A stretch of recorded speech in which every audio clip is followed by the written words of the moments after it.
ಹೇಳ್ಬೋದು. ಆರ್ಥಿಕ ಇಲಾಖೆಯ ಕಡೆಯಿಂದ ಕ್ಲಿಯರೆನ್ಸ್ ಸಿಗ್ತಾ ಇಲ್ಲ ಅಂತಾನೆ ಹೇಳ್ಬೋದಾಗಿದೆ. ಸೊ ಆರ್ಥಿಕ ಇಲಾಖೆ ಏನ್ ಕ್ಲಿಯರೆನ್ಸ್ ಕೊಡಬೇಕಾಗಿತ್ತು, ಆ ಒಂದು ಕ್ಲಿಯರೆನ್ಸ್ ನೀಡದೇ ಇರೋದ್ರಿಂದ ಇಲ್ಲಿ ಡಿಲೇಸ್ ಗಳು ಆಗ್ತಾ ಇದೆ ಅಂತ ಕೂಡ ಇಲ್ಲಿ ಹೇಳಲಾಗ್ತಾ ಇದೆ. ಸೊ ಅದ್ರ ಜೊತೆಗೇನೆ ನಾವು ನೆಕ್ಸ್ಟ್ ನೋಡ್ತಾ ಹೋದ್ರೆ CS ಷಡಕ್ಷರಿ ಅವರ ಹೋರಾಟ ಮತ್ತು ರಾಜ್ಯ ಸರ್ಕಾರಿ ನೌಕರರ ಸಂಘದ ಪಾತ್ರ.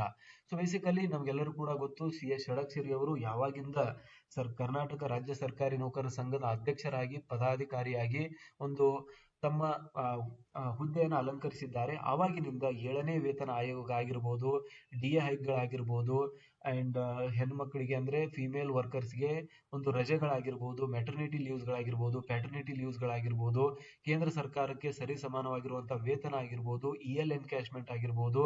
ಸೊ ಈ ರೀತಿಯಾದಂತಹ ಹಲವಾರು ಯೋಜನೆಗಳನ್ನ ಇಂಪ್ಲಿಮೆಂಟ್ ಮಾಡಿಸ್ತಾನೆ ಬಂದಿದ್ದಾರೆ. CM ಬೊಮ್ಮಾಯಿ ಅವರಾಗಿದ್ದರೂ ಕೂಡ ಅವರ ಜೊತೆ ಕ್ಲೋಸ್ ಆಗಿ ವರ್ಕ್ ಮಾಡಿ 7ನೇ ವೇತನ ಆಯೋಗದ ಒಂದು ಸಂಘಟನೆಯನ್ನ ಮಾಡಿದ್ರು. ಅದಾದ್ಮೇಲೆ CM ಸಿದ್ದರಾಮಯ್ಯನವರು ಬರ್ತಾರೆ, ಅಲ್ಲಿಯೂ ಕೂಡ ಅರಮನೆ ಮೈದಾನದಲ್ಲಿ ಒಂದು ಬೃಹತ್ ಆಗಿರುವಂತಹ ಸಮಾವೇಶವನ್ನ ಮಾಡ್ತಾರೆ. 3 ಲಕ್ಷ ಸರ್ಕಾರಿ ನೌಕರರು ಬೃಹತ್ ಸಮಾವೇಶವನ್ನ ಮಾಡಿ ಸರ್ಕಾರಕ್ಕೆ ಒಂದು ಎಚ್ಚರಿಕೆಯ ಗಂಟೆಯನ್ನ ನೀಡ್ತಾರೆ. ನೀವು 7ನೇ ವೇತನ ಆಯೋಗವನ್ನ ತಕ್ಷಣದಿಂದ ಜಾರಿ ಮಾಡದೆ ಹೋದ್ರೆ ಕರ್ನಾಟಕವನ್ನ ಬಂದ್ ಮಾಡಿ ನಾವು ಹೋರಾಟವನ್ನ ಮಾಡಬೇಕಾಗುತ್ತೆ. ಅದಾದ ಮೇಲೂ ಕೂಡ ನೀವು ಒಪ್ಪದೇ ಇದ್ದರೆ ಕರ್ನಾಟಕದಲ್ಲಿ ಪೆನ್ ಡೌನ್ ಚಳವಳಿಯನ್ನ ನಾವು ಇಂಪ್ಲಿಮೆಂಟ್ ಮಾಡಿ ಯಾವುದೇ ಸರ್ಕಾರಿ ನೌಕರರು ತಮ್ಮ ಒಂದು ಕರ್ತವ್ಯಕ್ಕೆ ಹಾಜರಾಗದೇ ಇರುವಂತಹ ಒಂದು ಘೋಷಣೆಯನ್ನ ಕೂಡ ಮಾಡ್ತಾರೆ.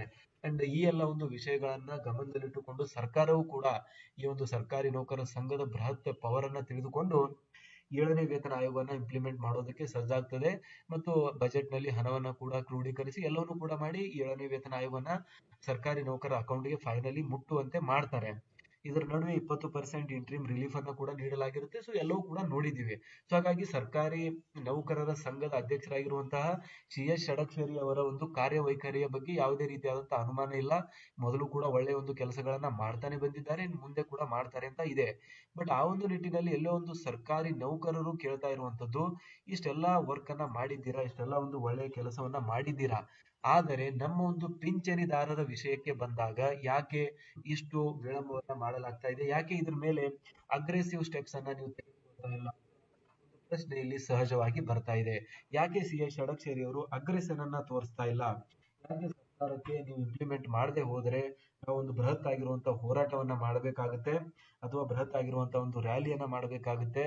ಈ ರೀತಿಯಾದಂತಹ ಒಂದು ಸ್ಟೆಪ್ಸ್ ಅನ್ನ ಸರ್ಕಾರಕ್ಕೆ ಯಾಕೆ ತೆಗೆದುಕೊಳ್ತಾ ಇಲ್ಲ ಅಂತ ಒಂದು ಇಲ್ಲಿ ಮಾತು ಕೂಡ ಬರ್ತಾ ಇರುವಂತದ್ದು ಸೋಷಿಯಲ್ ಮೀಡಿಯಾದಲ್ಲಿ. ಇಲ್ಲಿ CS ಷಡಕ್ಷರಿ ಅವರು ಪಿಂಚಣಿದಾರರಿಗೆ ಸಂಬಂಧಿಸಿದಂತೆ ಯಾವ ರೀತಿಯಾದಂತಹ ಒಂದು ಸ್ಟೆಪ್ ಅನ್ನು ತೆಗೆದುಕೊಳ್ತಾ ಇದ್ದಾರೆ, ಯಾವ ರೀತಿಯಾದಂತಹ ಒಂದು ಬೆಳವಣಿಗೆ ಆಗ್ತಾ ಇದೆ, ಈ ಒಂದು 7ನೇ ವೇತನ ಆಯೋಗದಲ್ಲಿರುವಂತಹ ಇಂಪ್ಲಿಮೆಂಟೇಷನ್ ಯಾಕೆ ಇನ್ನೂ ಕೂಡ ಕಾರ್ಯಗತ ಆಗ್ತಾ ಇಲ್ಲ ಅನ್ನೋ ಒಂದು ವಿಷಯ ಕೂಡ ಇಲ್ಲೆಲ್ಲರೂ ಡಿಸ್ಕಸ್ ಮಾಡ್ತಾ ಇದ್ದಾರೆ. ಸೊ ಹಾಗಾದ್ರೆ CS ಷಡಕ್ಷರಿ ಅವರು ಯಾವುದೇ ರೀತಿಯಾದಂತಹ ಪ್ರಯತ್ನ ಮಾಡಿಲ್ಲ ಅಂತ ಇಲ್ಲ, ಕೆಲವೊಂದಿಷ್ಟು ಪ್ರಯತ್ನಗಳನ್ನ ಅವರು ಕೂಡ ಮಾಡಿದ್ದಾರೆ, ಕೆಲವೊಂದಿಷ್ಟು ಚರ್ಚೆಗಳನ್ನ ಅವರು ಕೂಡ ಮಾಡಿದ್ದಾರೆ.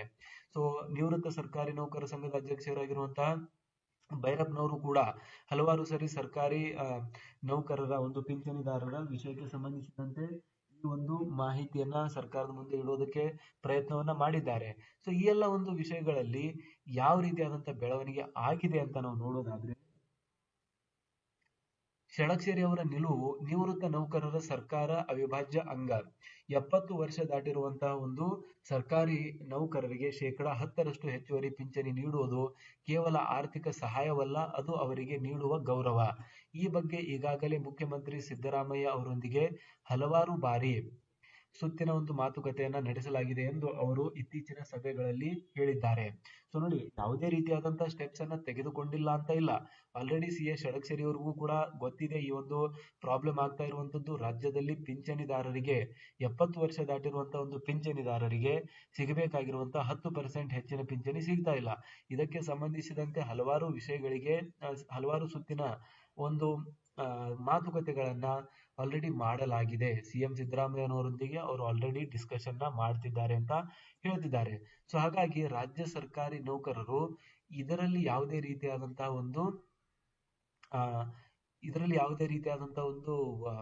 ಬೇಸಿಕಲಿ ಸಂಕೋಚವನ್ನ ಇಟ್ಟುಕೊಳ್ಳುವಂತ ಅವಶ್ಯಕತೆ ಇಲ್ಲ. ಸಂಕೋಚವನ್ನ ಯಾಕೆ ಇಟ್ಕೊಳ್ಬಾರ್ದು ಅಂದ್ರೆ, ಬೇಸಿಕಲಿ ಎಲ್ಲರೂ ಕೂಡ ಇದಕ್ಕೆ ಸಂಬಂಧಿಸಿದಂತೆ ಸರ್ಕಾರದ ಗಮನವನ್ನ ಸೆಳೆಯೋದಕ್ಕೆ ಪ್ರಯತ್ನವನ್ನ ಮಾಡ್ತಾ ಇದ್ದಾರೆ. ಅಂಡ್ ಇದು ಎಷ್ಟು ಈಸಿಯಾಗಿ ಇಂಪ್ಲಿಮೆಂಟ್ ಆಗುವಂತ ವಿಷಯವಲ್ಲ. ಹಾಗಾಗಿ ಸರ್ಕಾರ ಪದೇ ಪದೇ ಇದನ್ನ ಡಿಲೇ ಮಾಡ್ತಾ ಇದೆ. ಬಟ್ ಸಿ ಎಸ್ ಷಡಕ್ಷರಿ ಅವರು ಕೂಡ ಸರ್ಕಾರದ ಒಂದು ಬೆನ್ನು ಇನ್ನೂ ಕೂಡ ಬಿಟ್ಟಿಲ್ಲ, ಅವರ ಒಂದು ಹಿಂದೆ ಬಿದ್ದಿದ್ದಾರೆ. ಸೊ ಮುಂದಿನ ಯೋಜನೆ ಏನು? ಓಕೆ, ಇಷ್ಟು ದಿನ ಇಂಪ್ಲಿಮೆಂಟ್ ಆಗಿಲ್ಲ, ಫೈನ್. ಬಟ್ ಇದಾದ್ಮೇಲೆ ಮುಂದಿನ ಒಂದು ಪ್ಲಾನ್ ಏನಿದೆ, ಮುಂದಿನ ಒಂದು ಯೋಜನೆಯನ್ನ ಯಾವ ರೀತಿಯಾಗಿ ಸಿ ಎಸ್ ಷಡಕ್ಷರಿ ಅವರು ಹಾಕಿದ್ದಾರೆ, ಯಾವ ರೀತಿಯಾಗಿ ಇದನ್ನ ಆದಷ್ಟು ಬೇಗ ಸರ್ಕಾರಿ ನೌಕರರಿಗೆ ಇಂಪ್ಲಿಮೆಂಟ್ ಮಾಡಿಸುವಂತ ಒಂದು ಕೆಲಸವನ್ನ ಮಾಡೋದಕ್ಕೆ ಅವರು ಮುಂದಾಗಿದ್ದಾರೆ ಅಂತ ನಾವು ನೋಡೋಣ. ಸೊ ಮುಂದಿನ ಒಂದು ಯೋಜನೆಯ ಬಗ್ಗೆ ನಾವು ಮಾತನಾಡೋದಾದ್ರೆ, ಸರ್ಕಾರವು ಈ ಬೇಡಿಕೆಯನ್ನ ಶೀಘ್ರವಾಗಿ ಈಡೇರಿಸದಿದ್ದರೆ ರಾಜ್ಯಾದ್ಯಂತ ಬೃಹತ್ ಪ್ರತಿಭಟನೆ ಅಥವಾ ಅಧಿವೇಶನ ಸಂದರ್ಭದಲ್ಲಿ ಸರ್ಕಾರದ ಗಮನ ಸೆಳೆಯಲು ಸಂಘವು ಸಿದ್ಧತೆಯನ್ನ ನಡೆಸುತ್ತಿದೆ ಅಂತ ಹೇಳಲಾಗ್ತಾ ಇದೆ. ಏನಾದ್ರೂ ಸರ್ಕಾರ ಇದೇ ರೀತಿಯಾಗಿ ಡಿಲೇಸ್ ಗಳನ್ನ ಮಾಡ್ತಾ ಹೋದ್ರೆ ಮುಂದಿನ ದಿನಗಳಲ್ಲಿ ರಾಜ್ಯಾದ್ಯಂತ ಒಂದು ಪ್ರತಿಭಟನೆಯೂ ಕೂಡ ಇದರ ಒಂದು ವಿಷಯದಲ್ಲಿ ನಮಗೆ ನೋಡೋಕ್ ಸಿಗುತ್ತೆ. ಮತ್ತು ಸಂಘದ ಒಂದು ಏನು ಚರ್ಚೆ ನಡೀತಾ ಇರುತ್ತೆ, ಸಂಘದ ಒಂದು ಏನು ಮೀಟಿಂಗ್ಸ್ ಗಳಿರುತ್ತೆ, ಆ ಒಂದು ಮೀಟಿಂಗ್ಸ್ ಗಳಲ್ಲಿ ಇದಕ್ಕೆ ಸಂಬಂಧಿಸಿದಂತೆ ಒಂದು ಇಂಪಾರ್ಟೆಂಟ್ ಆಗಿರುವಂತ ಡಿಸಿಷನ್ ನ ತೆಗೆದುಕೊಳ್ಳಲಾಗುವುದು ಅಂತ ಕೂಡ ಹೇಳ್ತಾ ಇದ್ದಾರೆ. ಸೊ ಇದು ಬಿಟ್ರೆ ಉಳಿದಂತ ಒಂದು ವಿಷಯಗಳು, ಪಿಂಚಣಿದಾರರ ವಲಯದಲ್ಲಿ ಹಳೆಯ ಪಿಂಚಣಿ ಯೋಜನೆ OPS ಅನ್ನ ಜಾರಿಗೆ ತರಬೇಕೆಂಬ ಬೇಡಿಕೆಯೂ ಕೂಡ ಪ್ರಬಲವಾಗಿದೆ. ಚುನಾವಣಾ ಪೂರ್ವದಲ್ಲಿ ಕಾಂಗ್ರೆಸ್ ನೀಡಿದ್ದ ಭರವಸೆಯನ್ನ ಈಡೇರಿಸಲು ಸಿ ಎಸ್ ಷಡಕ್ಷರಿ ನೇತೃತ್ವದಲ್ಲಿ ಉಮಾ ಮಹದೇವನ್ ಸಮಿತಿಯ ವರದಿಗಾಗಿ ಒತ್ತಡವನ್ನ ಹೇರಲಾಗ್ತಾ ಇದೆ. ಮುಖ್ಯ ಅಂಕಿ ಸಂಖ್ಯೆಗಳನ್ನ ಇಲ್ಲಿ ನೀವು ನೋಡಿದ್ರೆ, ಕನಿಷ್ಠ ಪಿಂಚಣಿ ಎಷ್ಟು ಏರಿಕೆ ಆಗುತ್ತೆ ಅಂದ್ರೆ 8,500 ರೂಪಾಯಿಯಿಂದ 13,500 ರೂಪಾಯಿಗೆ ಏರಿಕೆ ಆಗಲಿದೆ. ಈ ಒಂದು ಸಮಿತಿ ಏನಾದರೂ ಅನುಷ್ಠಾನಕ್ಕೆ ಬಂದರೆ ಇವಾಗೇನು ಕನಿಷ್ಠ 8,500 ರೂಪಾಯಿ ಪಿಂಚಣಿ ಸಿಗ್ತಾ ಇದೆ, that is the minimum pension what we are getting. So 8,500 ರೂಪಾಯಿ ಏನು ಸಿಗ್ತಾ ಇದೆ ಅದು ಏರಿಕೆಯಾಗಿ 13,500 ರೂಪಾಯಿ ಡೈರೆಕ್ಟ್ ಆಗಿ ಆಗಲಿದೆ ಅನ್ನೋ ಒಂದು ಮಾಹಿತಿ ಇಲ್ಲಿ ಬರ್ತಾ ಇದೆ.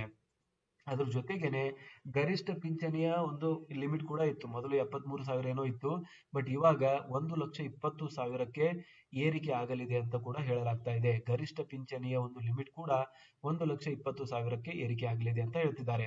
ಬಾಕಿ ಇರುವ ಒಂದು ಬೇಡಿಕೆ ಅಂದ್ರೆ 70 ವರ್ಷ ಮೇಲ್ಪಟ್ಟವರಿಗೆ 10% ಹೆಚ್ಚುವರಿ ಮೊತ್ತವನ್ನ ಇಲ್ಲಿ ನೀಡಬೇಕು. 70 ವರ್ಷ, 85 ವರ್ಷ ಮತ್ತು 90 ವರ್ಷ ಈ ರೀತಿಯಾಗಿ 3 ಸ್ಟೇಜಸ್ ಅಲ್ಲಿರುವಂತಹ ಪಿಂಚಣಿದಾರರಿಗೆ ಏನು 10%, 20% ಮತ್ತು 100% ಈ ರೀತಿಯಾಗಿ 50% ಈ ರೀತಿಯಾಗಿ ಏನು ಹೆಚ್ಚಿನ ಒಂದು ಪಿಂಚಣಿ ನೀಡಬೇಕು ಅಂತ 7ನೇ ವೇತನ ಆಯೋಗದ ಶಿಫಾರಸಿನಲ್ಲಿದೆ.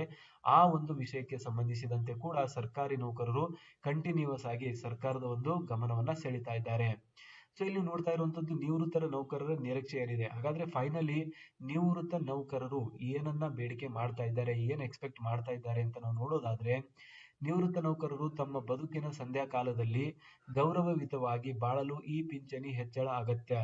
ಮುಖ್ಯಮಂತ್ರಿ ಸಿದ್ದರಾಮಯ್ಯ ಅವರು ಈ ಹಿಂದೆ ಹಣಕಾಸು ಸಚಿವರಾಗಿ ಕೆಲಸ ಮಾಡಿದ ಅನುಭವ ಕೂಡ ಹೊಂದಿದ್ದು ನಿವೃತ್ತರ ನೋವಿಗೆ ಸ್ಪಂದಿಸುತ್ತಾರೆ ಎಂಬ ಆಶಾವಾದ ಎಲ್ಲರಲ್ಲಿದೆ.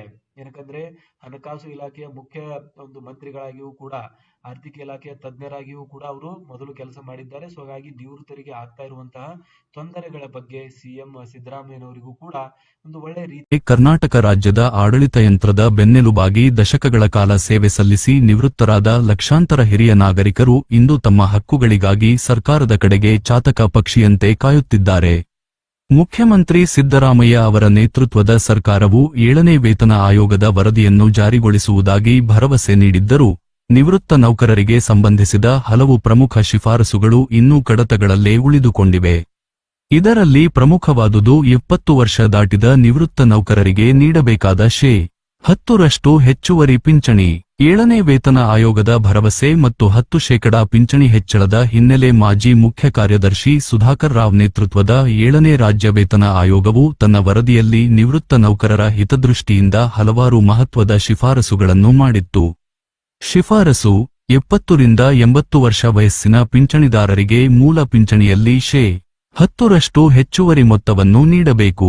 ಉದ್ದೇಶ, ವಯಸ್ಸಾದಂತೆ ಹೆಚ್ಚಾಗುವ ವೈದ್ಯಕೀಯ ವೆಚ್ಚಗಳು ಮತ್ತು ಜೀವನೋಪಾಯದ ಅನಿಶ್ಚಿತತೆಯನ್ನು ಸರಿದೂಗಿಸಲು ಈ ಮೊತ್ತವು ಸಹಕಾರಿಯಾಗಲಿದೆ ಎಂಬುದು ಆಯೋಗದ ಆಶಯವಾಗಿತ್ತು. ಪ್ರಸಕ್ತ ಸ್ಥಿತಿ, ಸರ್ಕಾರವು ಆಗಸ್ಟ್ 1, 2024 ರಿಂದ ಅನ್ವಯವಾಗುವಂತೆ ಮೂಲ ವೇತನ ಮತ್ತು ಪಿಂಚಣಿಯಲ್ಲಿ ಶೇ 58.5% ಹೆಚ್ಚಳದ ಆದೇಶ ಹೊರಡಿಸಿದೆಯಾದರೂ ಈ ಹೆಚ್ಚುವರಿ ಶೇ 10ರ ಶಿಫಾರಸನ್ನು ಅಧಿಕೃತವಾಗಿ ಜಾರಿಗೆ ತಂದಿಲ್ಲ. ಜಾರಿಯಲ್ಲಿನ ವಿಳಂಬಕ್ಕೆ ಕಾರಣಗಳೇನು? ಮುಖ್ಯಮಂತ್ರಿ ಸಿದ್ದರಾಮಯ್ಯ ಅವರು ಆರ್ಥಿಕ ಶಿಸ್ತಿನ ಬಗ್ಗೆ ಪದೇ ಪದೇ ಪ್ರಸ್ತಾಪಿಸುತ್ತಿದ್ದು, ರಾಜ್ಯದ ಬೊಕ್ಕಸದ ಮೇಲೆ ಬೀಳುವ ಆರ್ಥಿಕ ಹೊರೆಯನ್ನು ಕಾರಣವಾಗಿ ನೀಡುತ್ತಿದ್ದಾರೆ. ಗ್ಯಾರಂಟಿ ಯೋಜನೆಗಳ ಹೊರೆ. ರಾಜ್ಯ ಸರ್ಕಾರದ ಪಂಚ ಗ್ಯಾರಂಟಿ ಯೋಜನೆಗಳಿಗೆ ವಾರ್ಷಿಕ ಸುಮಾರು 60,000 ಕೋಟಿ ರೂಪಾಯಿಗಳಿಗೂ ಹೆಚ್ಚು ಹಣ ಬೇಕಾಗಿದೆ. ಇದರಿಂದಾಗಿ ವೇತನ ಆಯೋಗದ ಎಲ್ಲಾ ಶಿಫಾರಸುಗಳನ್ನು ಒಟ್ಟಿಗೆ ಜಾರಿಗೊಳಿಸಲು ಸರ್ಕಾರ ಮೀನಮೇಷ ಎಣಿಸುತ್ತಿದೆ. ಆರ್ಥಿಕ ಇಲಾಖೆಯ ತಾಂತ್ರಿಕತೆ. ವೇತನ ಪರಿಷ್ಕರಣೆಯಿಂದ ಈಗಾಗಲೇ ಸರ್ಕಾರದ ಮೇಲೆ ವಾರ್ಷಿಕ 20,208 ಕೋಟಿ ರೂಪಾಯಿಗಳ ಹೆಚ್ಚುವರಿ ಹೊರೆ ಬಿದ್ದಿದೆ. ಈ ನಡುವೆ ಹೆಚ್ಚುವರಿ ಪಿಂಚಣಿ ನೀಡಲು ಹಣಕಾಸಿನ ಸಂಪನ್ಮೂಲಗಳ ಕ್ರೋಢೀಕರಣದ ಸವಾಲಿದೆ ಎಂದು ಸರ್ಕಾರ ಹೇಳುತ್ತಿದೆ. ಸಿ.ಎಸ್.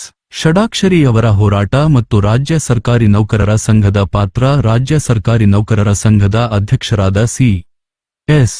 ಷಡಾಕ್ಷರಿ ಅವರು ಈ ವಿಷಯದಲ್ಲಿ ಅತ್ಯಂತ ಸಕ್ರಿಯವಾಗಿ ಕೆಲಸ ಮಾಡುತ್ತಿದ್ದಾರೆ. ನಿವೃತ್ತ ನೌಕರರಿಗೆ ಆಗುತ್ತಿರುವ ಅನ್ಯಾಯದ ವಿರುದ್ಧ ಧ್ವನಿ ಎತ್ತಿರುವ ಅವರು ಸರ್ಕಾರದ ಮೇಲೆ ನಿರಂತರ ಒತ್ತಡ ಹೇರುತ್ತಿದ್ದಾರೆ. ಷಡಾಕ್ಷರಿ ಅವರ ನಿಲುವು. ನಿವೃತ್ತ ನೌಕರರು ಸರ್ಕಾರದ ಅವಿಭಾಜ್ಯ ಅಂಗ. 70 ವರ್ಷ ದಾಟಿದವರಿಗೆ ಶೇ. 10ರಷ್ಟು ಹೆಚ್ಚುವರಿ ಪಿಂಚಣಿ ನೀಡುವುದು ಕೇವಲ ಆರ್ಥಿಕ ಸಹಾಯವಲ್ಲ, ಅದು ಅವರಿಗೆ ನೀಡುವ ಗೌರವ. ಈ ಬಗ್ಗೆ ಈಗಾಗಲೇ ಮುಖ್ಯಮಂತ್ರಿ ಸಿದ್ದರಾಮಯ್ಯ ಅವರೊಂದಿಗೆ ಹಲವು ಸುತ್ತಿನ ಮಾತುಕತೆ ನಡೆಸಲಾಗಿದೆ ಎಂದು ಅವರು ಇತ್ತೀಚಿನ ಸಭೆಗಳಲ್ಲಿ ತಿಳಿಸಿದ್ದಾರೆ. ಮುಂದಿನ ಯೋಜನೆ. ಸರ್ಕಾರವು ಈ ಬೇಡಿಕೆಯನ್ನು ಶೀಘ್ರವಾಗಿ ಈಡೇರಿಸದಿದ್ದರೆ ರಾಜ್ಯಾದ್ಯಂತ ಬೃಹತ್ ಪ್ರತಿಭಟನೆ ಅಥವಾ ಅಧಿವೇಶನದ ಸಂದರ್ಭದಲ್ಲಿ ಸರ್ಕಾರದ ಗಮನ ಸೆಳೆಯಲು ಸಂಘವು ಸಿದ್ಧತೆ